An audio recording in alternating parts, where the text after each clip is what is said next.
Just moments ago, the suspect accused of a shooting at the White House Correspondents' Dinner over the weekend just made his first appearance in federal court. Good afternoon. Thanks for joining us. I'm Tim Gordon. We're currently waiting to take an NBC special report with an update on the shooting from the DOJ. 31-year-old Cole Tomas Allen is accused of storming a security checkpoint outside the Washington Ballroom where the president, vice president, cabinet members, and congressional leaders were in attendance. One Secret Service officer was shot in the confrontation, but saved by his bulletproof vest. President Trump spoke about the chaotic scene in an interview yesterday. I wasn't worried. I understand life. We live in a crazy world. Allen is facing multiple charges, including the attempt to assassinate the President of the United States and assault on a federal officer. So we're still waiting for that special report to get underway. We will be sure to take you there just as soon as it gets started. And taking a live look at Moda Center, where Governor Tina Kotek just signed a bill providing more than $365 million in funding for improvements of the arena. The bill is the latest step aimed at keeping the Trailblazers in town for at least the next 20 years. Governor Kotek spoke to the media after signing the bill, saying it's an investment in the area's future. We know that when we have teams here and we have something, a Moda Center that can reach all communities, it creates aspiration for the future. And that's what this bill is about. It's about charting a future for an arena that belongs to all of us. Now, it's not a done deal. The bill is contingent on the city of Portland and Multnomah County contributing at least $235 million more. The city and the Blazers are currently negotiating a new long-term lease for Moda Center as part of the broader renovation deal. Well, new at noon, Portland police are investigating after they say 3 people were hurt in a Pearl District bar shooting overnight. Police say it happened on the 500 block of Northwest 13th Avenue just after midnight. They say 2 victims were taken to the hospital with injuries they will survive. They say a 3rd victim arrived at the hospital a few hours later. No word on a suspect and no arrests have been made. Police say the enhanced community safety team is investigating.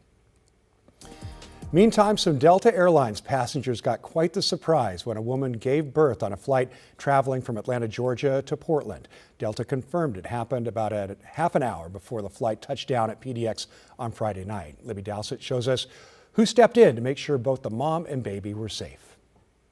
Delta says the flight crew sprang into action and declared an emergency while 2 nurses on board and a doctor helped deliver the baby. We got a statement from Delta from their spokesperson Sabrina Cole saying, quote, "We extend our sincere thanks to the crew and medical volunteers on board who stepped in to provide care to a customer on board prior to landing in Portland.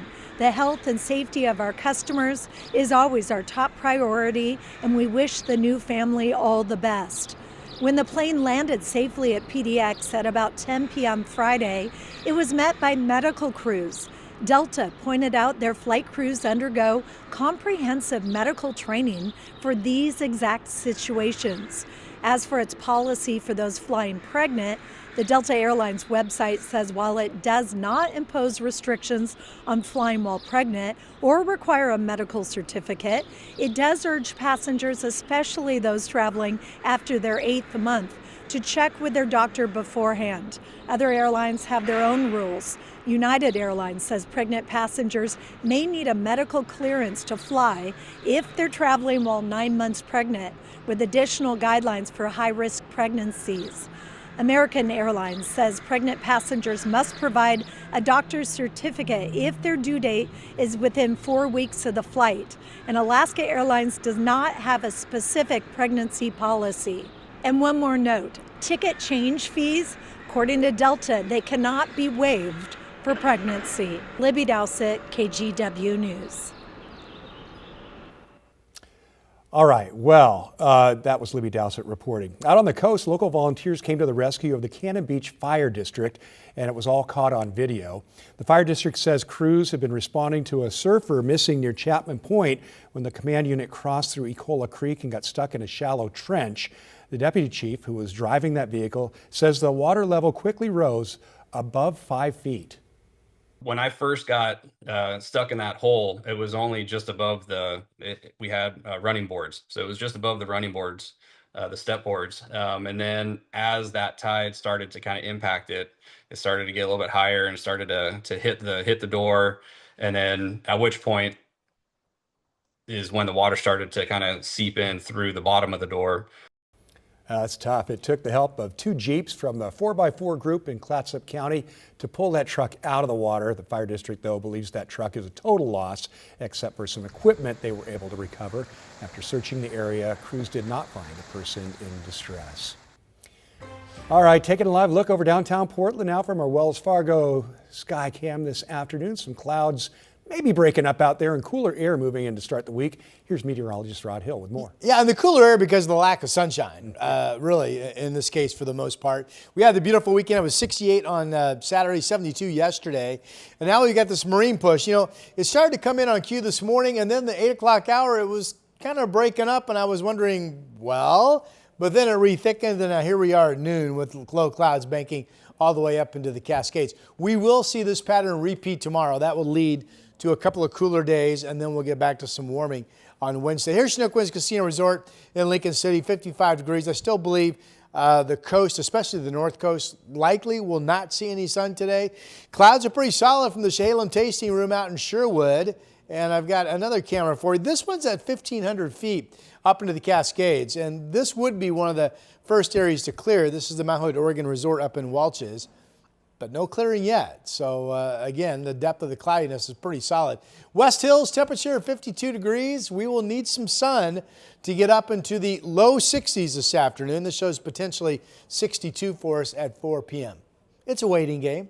Speaking of, the special report's a waiting game, Tim. Yeah. It sure is, Rod. Okay, thanks very much. In the meantime, here's a look at some national headlines this afternoon. Tech giants Elon Musk and Sam Altman are facing each other in court on Monday.